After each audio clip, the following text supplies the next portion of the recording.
What's going on, party people? It's your boy Shnazzle. Welcome back to B-Town Stories with Shnazzle and Jerry. I'm Shnazzle. I'm Jerry. In the house, dog. And we're back for another wonderful, reminiscent journey through the zeitgeist of Bremerton, Washington.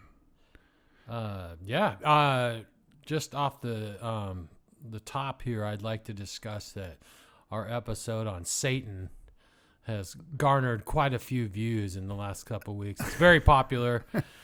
I think it was the shocking title, Satan in Bremerton. Let's give this one a shocking title. Okay, how about I've got it. It's called Escape from Bremerton. Ooh, that's a good one. Yeah, right? Yeah, it's like that Kurt Russell movie. Exactly. Escape from New York, but this is Escape from Bremerton. Yeah, that's a good one. Thank you. So that's kind of what it's about is, when you want to leave the small town that you live in and go find some magical life somewhere else. Precisely, Josh. Yeah. And, so we were rapping at the gym a little bit about what it's like to gallantly leave Bremerton. We both had a pretty interesting experience of, growing up here, loving it, but then kind of like a small town, like going to the big city. Yeah. You know what I mean? Like just kind of, so we wanted to share our experiences and kind of talk with each other what that was like, what was going through your mind at that time and shit. Yeah, you know what I mean? Yeah. Well, why don't you start us off, Josh? Well, in 96, was it? Yeah, it was 96. My sister, it's 96 because my niece turns 30 this year. So but you then came back here and got married later, right? Oh, yeah. I was only down there like a year and a half. But anyway, so my sister was married and just had a daughter, Gab, who might be listening to this. She's 30 now. She's great. But Jesus, Gabby's 30? Yeah. Oh So this was 96, so okay. 30 years ago. Yeah. And my sister just had Gab, and she split up with her husband, Gab's dad. They were living at 29 Palms in the desert outside of San Diego. Yeah. Actually, I think it's closer to Arizona. But anyway, the closest big city was San Diego. Yes. So my sister moved to the coast from 29 Palms with Gab and got a job in freaking San Diego and got an apartment.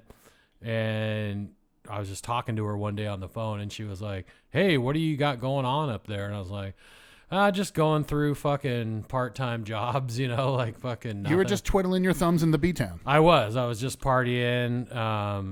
And I was like, I got nothing going on. She's like, well, you should come move down here and fucking live with me and help me with Gab. And I was like, shit, I got nothing else going on. So I was just like, all right, I'll be there next week. So I fucking literally just went and bought a plane ticket and fucking was like, I'm going to move to San Diego, see what happens, I remember one funny thing I was just thinking about the other day, actually what sparked the idea for this episode was Shy. Oh, yeah? So the night before I was leaving, Claw was having a party at his house because it was like homecoming or something like that for Kathy and Danielle's class or whatever. Yeah, okay. And so they're having a party at their house. Everyone's partying. His parents were gone, whatever. And I was leaving the next morning, and I was just wasted, and I was trying to spit some game to Shy.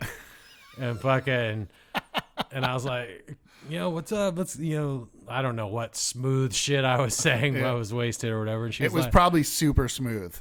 She was like, she's like, I'm just not really sure about. I like Sheehan. That's right, Flair. And I was like, fuck that guy.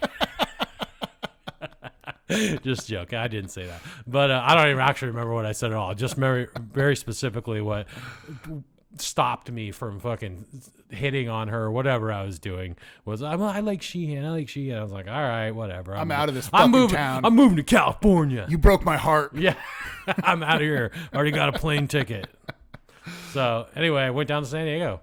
Love it. My story is cool. It's kind of the same thing. It's like, we were up here. 96 was like I had just graduated. That was my first year in college.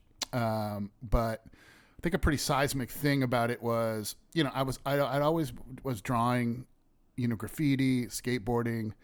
I was kind of a class clown. I was always good at making people laugh. And then my boy, speaking of Dr. Claw, Ryan Moore's, started showing me like film, right? Like Kubrick.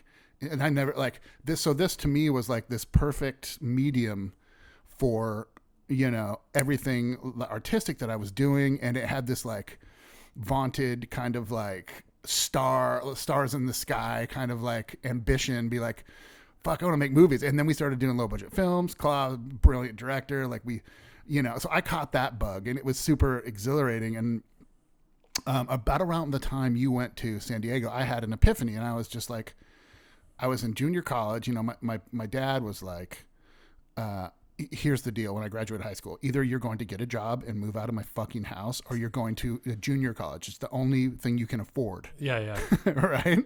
And just so happens there's Peninsula College has a dormitory. So you can go to a junior college and still get the fuck out of my house. Yeah. So, win-win. So I convinced Claw to come with me to this college because I didn't want to go alone. I didn't want to leave, you know, Bremerton. All the homies. Yeah. But anyways, long story short, we continued to do low budget films. And then we went to college. I ended up going to Washington State, which in the grand scheme of things is a pretty whack program for film. Everybody from there went on to like Spokane to do like news, you know. And I'm like, fuck this. Like I had my own TV show at Wazoo, and I'm like, I'm going to Hollywood. Yeah. So I came back for your wedding. Yeah. And that was like 2000. 2000. Yeah. Yeah. I just turned like 21, and I had a fucking 95 Geo Metro, and it was brown. And I remember I hooked up. I came back from college for like a month or two just to get ready to go, and then hung out with Ryan Wise, a great director from Bremerton, who was also going to make the trip down there. He had just done this great movie called I'll Be Here Till I Leave, which was like a whole like premise about getting out of Bremerton and like following your dreams. Yeah. So like there was all these signs. Yeah. You know what I mean? So got my map quest. Remember that shit? Oh yeah. Before I had my first cell phone from the mall, from the Silverdale Mall, a little blue Nokia, and then just bounced, went all the way down to Long Beach. Yeah, the hood. And I stayed with my aunt who lived there in Lakewood for a couple months, and then Ryan Wise moved down, and we hooked up, and we got the place that you saw, our first place in LA, which was in Compton. Yeah. I've been there. All right. So now let's pivot back to yours timeline. So you're now in San Diego. San Diego. And so my sister's working at this place in Old Town, San Diego. Okay. Called the Cafe Coyote. And it's just like an outdoor, I mean, the weather's always nice there. So all San Diego's beautiful. Yeah. So all the restaurants have patios and outside, and they're just nice as fuck. But anyway, the connected to the restaurant was like a little gift shop, a candy shop, an ice cream parlor, and then on the other side of that was like the Old Town pub. It was like this one building, all those things were in it. And so in this little like courtyard in the middle was like this gift shop and the candy store and the ice cream parlor. And she got me a job working at all of those. So I would like, my schedule would like rotate. I'd be in the gift shop, the candy shop, or the ice cream shop. Oh wow, I didn't know about this one. Oh yeah, this is cool. And so I was in a whole nother world down there. Like it's nothing like here. Yeah, you know. Talk about that acclimating from like the Bremerton kind of zeitgeist to a brand new place like San Diego. Well, I don't know. I was like, I'm going to reinvent myself. Yeah. Is what I did. So I went and like bought like fucking jewelry. I was like wearing this flashy bracelet and fucking this big old ring. You can't wear that in Bremerton because you get shot for it. Yeah.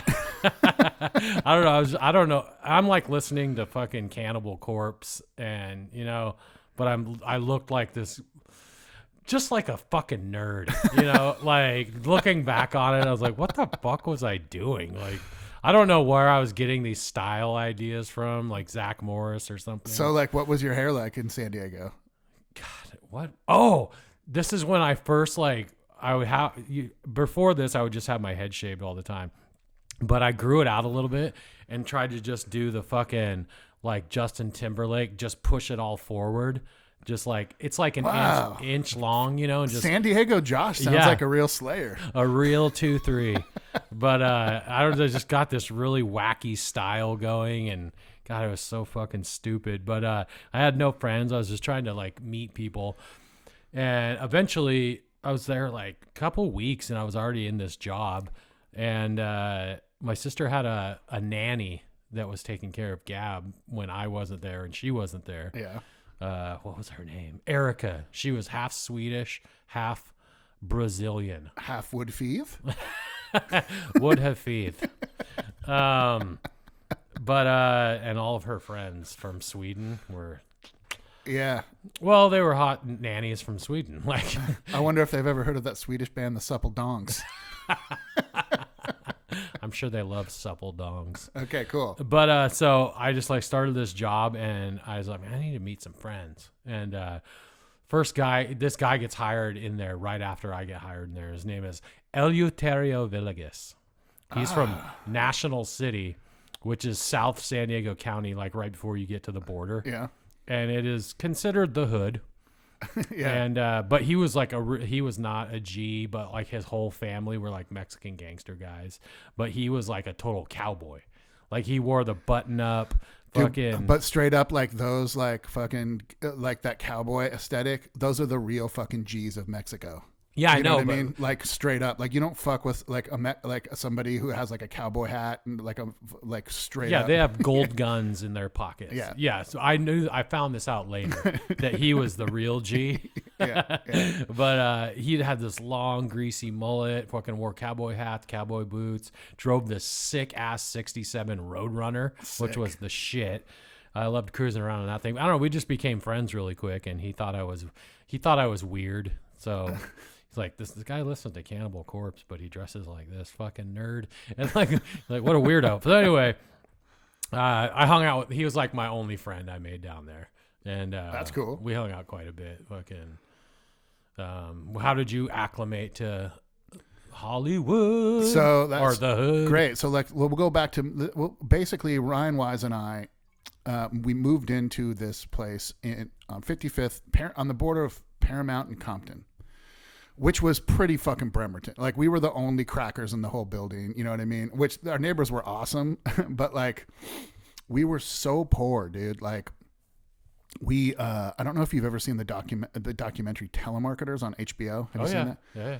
We had to telemarket at one of those scams just to pay rent. Like I was living under, I think you might remember this. Under the stairs. I was living under the stairs in like a Harry Potter fucking, I paid $175 a month rent to live under this stairs in like this little apartment.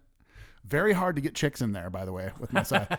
But yeah, man. And so I was just trying to network in Hollywood and get that first PA gig. We were doing odd jobs. I had to sell my camera that I bought with my student loan at Wazoo, my little Canon ZR-10. I sold it on Craigslist for $400 to pay rent. And like, I sold it to this like Middle Eastern guy.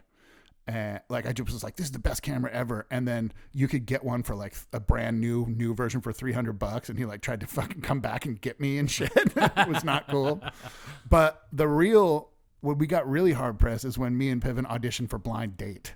Oh yeah. Oh, the Blind Date. Dude, it was so cool. So like the thing with that was, I don't, if you were young, you probably have never seen the show Blind Date, but it was just, that was the show. It was a blind date. Two people get cast and then you go on this blind date and you've got these producers feeding you lines. They basically try to sabotage you and make you look like a moron.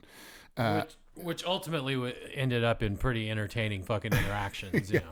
But did you know this about it? Well, first of all, we went in, me and Ryan both went in, and he ended up not getting, even though he's like really like a way better looking guy and like, you know, always was just way more adept at pulling chicks than me. But like I just went crazy on the interview. I was like, I know what I want and I'm always fucking right. Like chicks don't say no to me. Like I was just making like, these. Oh, this guy's going to be entertaining. So that's what happened. And then at this point, by the time we went on the actual date, I had met a couple people in LA and we were kind of friends with these. By the way, I should say a little sidebar. I was in that closet sleeping under the stairs when now you're out of the closet. Yeah, when 9/11 happened. Oh. I rolled out of that closet and saw the second tower get hit on the TV. It was. I think everyone remembers exactly where they were. Fucking crazy. When that happened. Yeah. But, So, maybe anybody who's seen my blind date probably doesn't know this, but so these, like my friend Leo and my friend Chris and my friend Marcus and like a lot of homies that I was hanging out with, the early cougs that I had met there in LA, they found out I was going to be on blind date and they made a list of shit for me to say and do that if it made the cut, I would get X amount of dollars. Yeah. And I only did this for money because I was poor as fuck. It was like $100 from blind date. And then the other things that I did, like whenever I said the phrase bang out, I would get like $25 from them. We've been saying that ever since this event happened. Yeah. And then I think that was this guy, Chris, did that writing of that phraseology. And then it just became a thing. But like if I mentioned Neil Diamond, that I was a fan of Neil Diamond, I'd get money and all these other stupid like things. And I ended up making 3 times as much money from these prop bets that made the cut than the actual blind date. That's fucking fantastic. Yeah. So, but yeah, no, it was awesome, dude. But like also a lot of people from Bremerton ended up coming down to stay with me. Like your brother stayed with me. Yeah. And Tanea Hunter came to stay with us for a little while. Yeah. And on their way down, Mike actually stole Tanea's car. Wild. Mike stole a car? No way. Very on brand. But yeah, man, just even though we were fucking poor as shit and us just having to scrap to survive, like there's nothing quite like having skin in the game, dude. Like I've met a lot of people who are, of means in LA, like who have never had to overcome any obstacles. Yeah. And, I take fucking coming from the bottom and just scrapping over that any day of the week. You know what I mean? Yeah. It was like the whole time was just like a party. It was super fun, even though we were poor as fuck, but I wouldn't trade it for the world. Very Bremerton of me. Yeah. So back to San Diego. Let's ping pong back to San D. Oh, yeah. So I make friends with Eleuterio Villegas. And so we just like are hanging out at work, and he's like, hey, man, you should come down. We're having a party at my house in National City this weekend. And I was like, are you sure? he's like, yeah, it's cool, man. If you come down there with me, you'll be good. And I was like, all right. So gives me directions. I have the map quest too, Yeah. And I go down there and he's like, so what you want to do is just stop at this store that's like 2.5 miles from my house. It's like right on the outside of my neighborhood. When you get there, call me from the store and me and my cousin will come up there and we'll flank you into the neighborhood, into my house. So you had to be escorted? I had to be escorted. Dude, that's scary as I know. I was like, I don't like this one bit because I'm a pussy. And so anyway, we get to the house and like go through the front door. I already knew his mom because his mom kept bringing us fucking just the bombest homemade authentic Mexican food all the time. She'd bring us lunch. And so I'd met his mom before. So I come in, talk to his mom, and they're like, okay, she's like, go outside. All the party's in the back, have a good time. And I'm like, okay. I go back out there, and it's just like the Mexican mafia, like just like Gangsterville, like, but Eleuterio walks out there with me and they're all looking at me like, who's this crazy white boy, coming up in this motherfucker. And how many tattoos did you have at this point? 2. Oh, okay. But I think I was wearing a cardigan sweater or something. Smooth, bro. Anyway, so I go in there and it was kind of like one of those deals where the record scratches and everyone just turns and looks at the door kind of thing, Yeah. And then Eleuterio's like, hey, everybody, it's my homeboy Josh.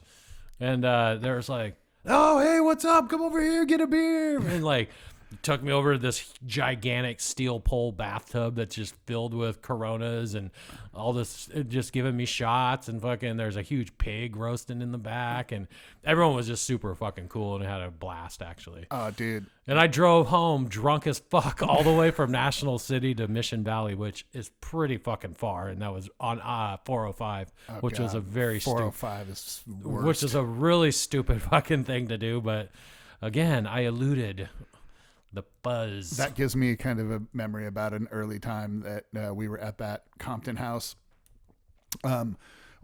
I slowly started to get some work as a production assistant. I was working on Playboy sets. Yeah, yeah. A show called Night Calls. Yeah, I think we've talked about it a little bit more. But also from that, I met this dude named Ed, who got me and Ryan Wise PA jobs on this movie called Roscoe's House of Chicken and Waffles, the movie. Oh, yeah, yeah. And me and Piv and this guy Matt were like the only crackers on the whole show. And it was actually pretty awesome. I think I saw that movie. I don't even know if they put me in the credits of the movie. But one night, like we were shooting at the Watts location of Roscoe's House of Chicken and Waffles, like at 3 a.m. And they were like, hey, Pat, we need you to do a run. And I'm like, cool. In my little fucking 95 Geo Metro Brown. So they're like, yeah, go. We need some AA batteries for these walkies. And I'm just like, okay, guy, sure. So I'm like rolling through Watts at like 3:30 in the morning, like fucking King Koopa in this little fucking Geo Metro, like, hello guys, I'm wondering if you could point me in the direction of some where I could find some AA batteries. Is there a Radio Shack open? I didn't get the batteries. It was just too fucking terrifying. Yeah. I learned a very valuable lesson from that show. I was the guy who was supposed to charge the walkies and bring them to set, and I did that. I did it. And before I got my last paycheck, like this UPM, this dude Frank called me up, and he was like, hey man, I need to get those walkies back from you. But they still owed me like $1,200 from like 2 weeks of pay. Yeah. And I was like, I should have been like, not until I get my fucking paycheck, you know? Yeah. So, but I stupidly, I was an eager beaver. I wanted to impress everybody. Yeah, yeah. Gave him the walkies back, and still to this day have not been paid that $1,200. What? Yeah, fucking Fuck those got guys. jacked. Well, that But sucks. yeah, man, it was a good time. But you know, like I gotta say, even throughout my whole like time I've been in LA since those days, like, you know, I ended up moving out of Compton to some cool places like Santa Monica, hooked up with me and 2 guys from Bremerton, Al Higby and Ryan Wise, fucking started the Comedy Car Hole on the west side, became like an awesome underground thing. So like, yes, we got out of Bremerton, but we brought the Bremerton show to LA. Yeah, yeah. I always repped Bremerton in LA. Nice. You know what I mean? Like even my bosses, I always talk about Bremerton. I'll be like, yeah, that girl's a Bremerton 7, dude. You know? Which is like an LA 2. Yeah, yeah. But so tell me about what else? Didn't you get in some shit south of the border when you were down there, when you went to Mexico? Oh yeah. I mean, I was not even down. I think I stayed there like a year and a half total. I was in San Diego, and just a shit ton of amazing things happened down there. Not amazing to me, but like amazing story wise, you know? Yeah. Yeah. So Eleuterio is like, hey man, have you ever been to Tijuana? And I was like, I'm not trying to do a Mexican. I'm not trying to impersonate a Mexican cowboy. You got to be with some fucking locals if you go to TJ, or you just get fucking robbed. Yeah. So, but anyway, so we go down there, and he's like, "Oh yeah, it's better if you know, fucking just stick with me, and I'll just do what I tell you to do." And I was like, "Oh, so I also forgot that this new girl had started in the gift shop, and her name was Beverly." And she was very into Cannibal Corpse. And so I was like, that was like my favorite death metal band at the time. You were like, I love you. No, she was hot too. And like, so anyway, I was like, I like this chick. But even before I said I liked her, Eleuterio said he liked her. Oh, Eleuterio has a crush on her. Yeah.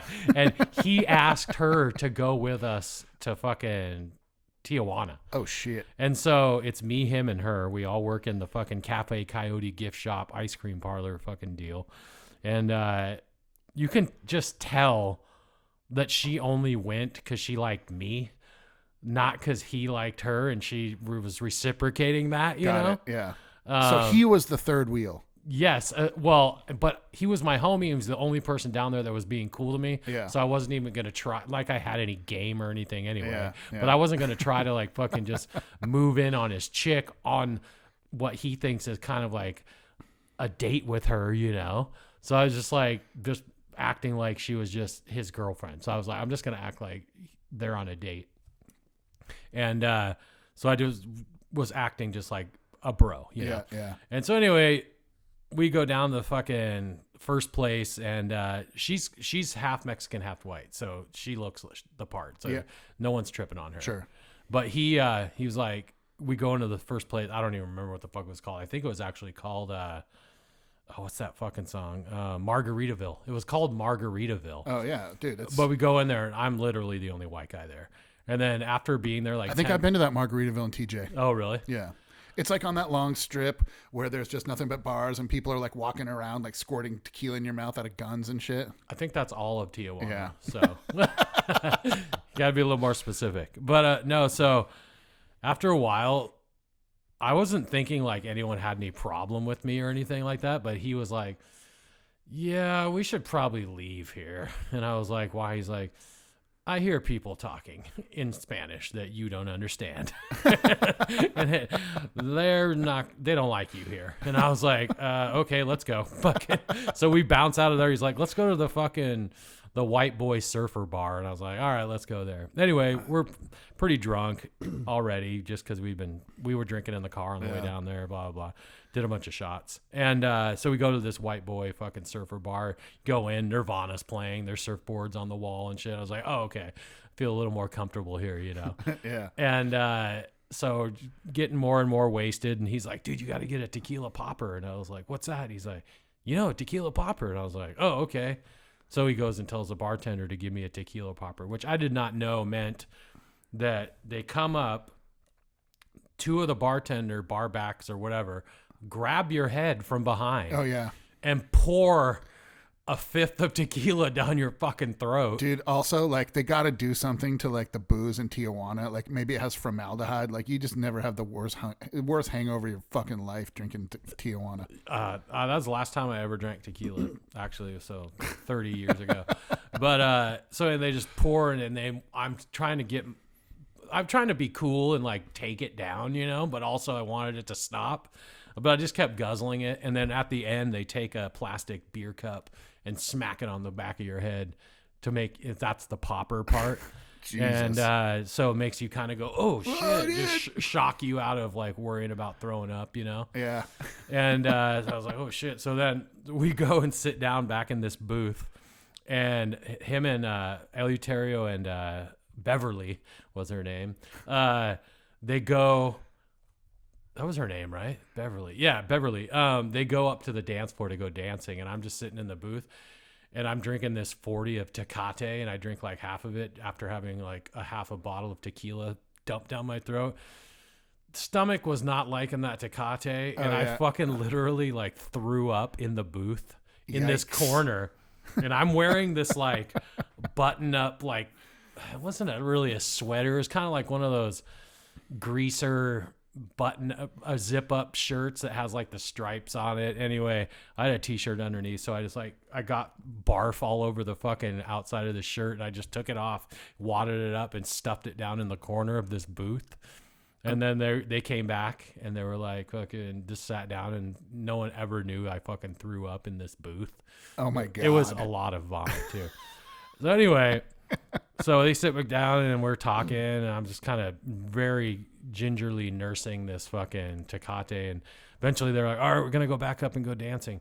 He's like, hey Josh, come up here with us and dance. And I was like, all right, whatever. So I go up on the dance floor, and no shit, so Beverly is like moving away from Eleuterio and starting to like dance in front of me, you know? Yeah. And he's like, hey, Josh, will you hang out with Beverly while I go use the bathroom? And I was like, yeah, sure, brother. You know, Yeah, okay. sure, no problem. And then as soon as he walks away, she just starts grinding on my leg. Damn, bruh. And I was like, I feel very uncomfortable here. And I wasn't like... It's like from dusk till dawn. I wasn't reciprocating the macking. I was just like, I don't want to fucking get ditched in fucking Tijuana by Eleuterio Villegas, you know? Like fucking, I'll be fucked. And so I was like, hey, he's coming back. And she's like, oh. And then she stopped grinding on my leg, and then fucking... Anyway, he came back and blah, blah, we're drunk and we're leaving. And he had parked his car. He drove all the way down to the border, and he parked on the other side of the border. So we walked across the border. So we walked back up like a mile or whatever it is to the border, cross the border, get back in his car, and we're driving back up. And he's going to drive me all the way back to fucking Mission Valley and drop me off, which is fucking far. And then he's going to take her back to fucking National City and him back to National City. So anyway, we're driving back up. And she's like, oh, my stomach. She's in the back. I'm in the front. He's driving. Yeah. And she's like, hey, my stomach hurts really bad. Will someone hold my hand? And then he's like, hey, Josh, will you hold her hand? I was like, yeah, sure, I'll hold her hand. Shit. So my arm is over the bench seat in his fucking 67 fucking Roadrunner holding her hand. Oh, boy. Guess what she did? She puked on your hand. No. She guided your hand to touch her boob? Lower. Oh, my God. Are you serious? Yes. Gosh, this is a family podcast. No, I always check the explicit content box when I'm uploading the podcast. There's explicit. So I'm like sitting there with Eleuterio right next to me, and I'm like, and I was like, oh my God. Anyway, I don't think we all ever really hung out ever again after that, but. That's amazing, dude. I've never heard that story. Oh, I'm surprised I hadn't told you. Oh my God. Good old Beverly. So yeah, I guess in summation, we're running out of time here today on this episode, but if you're ever wanting to, if you've never really left town, it's fun to take the Bremerton ethos around to other places. It's pretty cool. Yeah. You know what I mean? Like it's Bremerton's a wonderful place to be from, and you can carry that. You know what? I think I have. Have you ever seen the Gangster's Paradise video that Piven shot for us when we were in Compton? No. You've never seen that? I don't think so. Oh my God. Maybe I'll find it and see if I can find it and put it on the end of this, kind of like we did Peanut Parfait. Yeah. But it was like, our living situation was so crazy in the Compton pad that we made a music video to Gangster's Paradise of us living there. Oh, nice. It's super funny. And we even did, like, some of our friends, like Chris and Leo, we were all big Boogie Nights fans. So Ryan is just this great director and great editor. Like, so he kind of directed this little, like, scene, a recreated scene of Boogie Nights that we always quoted, and just put it in the middle of the music video. It's super fucking great. Nice. I'm going to try to find it and put it on the end of this video. Yeah. So I didn't really like acclimate to the San Diego lifestyle. It just was like, I was too out of my element, you know. Yeah. I knew I was never going to feel comfortable down there. And that was kind of what propelled you back up north. Yeah, that and well, so one thing I didn't say is like Spud Boys were a band with me, John, and Ryan, and Johnny, and Sean at some point. And I was talking to John on the phone all the time. Rest in peace, Slaughter. Yeah. And he's like, "Oh man, when you come back, we'll start the band back up or whatever, you know." So like that was like a constant thing on the back of my mind, is getting back to the band, you know. Yeah. So there was that, and like I just wasn't. The feeling... punk rock tractor beam pulled you back to Bremerton. Yeah. I'm glad it did. All right. Well, thanks for joining us on B-Town Stories. Escape from Bremerton. Escape from Bremerton edition. I'm Shnazzle Simpkins. I'm Jerry LeGarr signing off. And until next time, me friends, or should I say me amigos. Take her easy. Hey, we're back again. Shnazzle and Jerry in Bremerton. Talking some shit and spilling some tea. Telling B-Town stories. B-Town Stories is a Red Cobra production, created, produced, and written by Shnazzle and Jerry. The theme song created by the Supple Dongs, and logo design from Darren Chalman.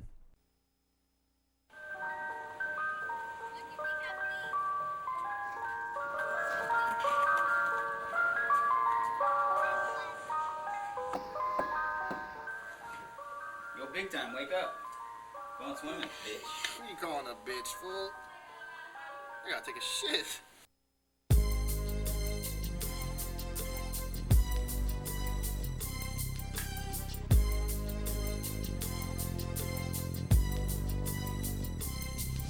As I walk through the valley of the shadow of death, I take a look at my life and realize there's nothing left. Cause I've been blasting and laughing so long that even my mama thinks that my mind is gone. But I ain't never crossed a man that didn't deserve it. Me be treated like a punk, you know that's unheard of. You better watch how you're talking and where you're walking, or you and your homies might be lying in chalk. I really hate the trip, but I gotta low. As they croak, I see myself in the pistol smoke. Fool, I'm the kind of G the little homies wanna be like, on my knees in the night, saying prayers in the street light. Been spending most of their lives living in the gangster's paradise. They've been spending most of their lives living in the gangster's paradise. We keep spending most of our lives living in the gangster's paradise.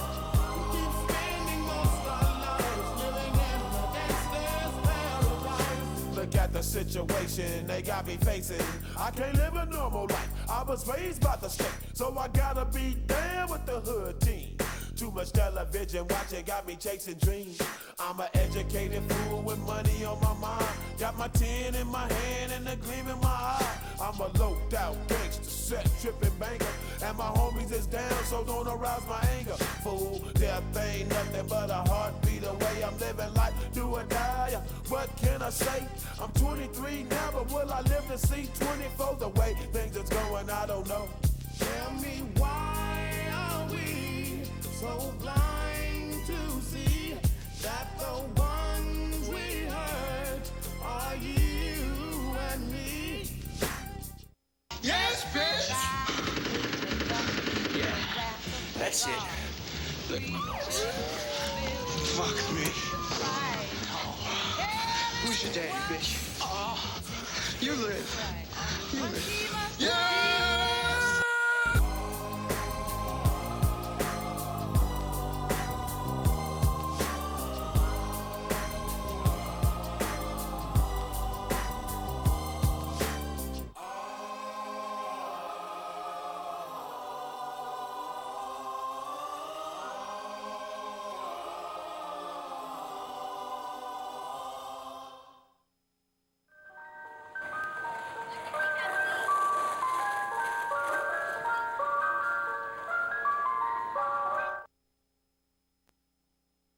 Yes, bitch! Yeah, that's it. Look at my nose. Fuck me. Who's your daddy, bitch? Oh, you live. You live.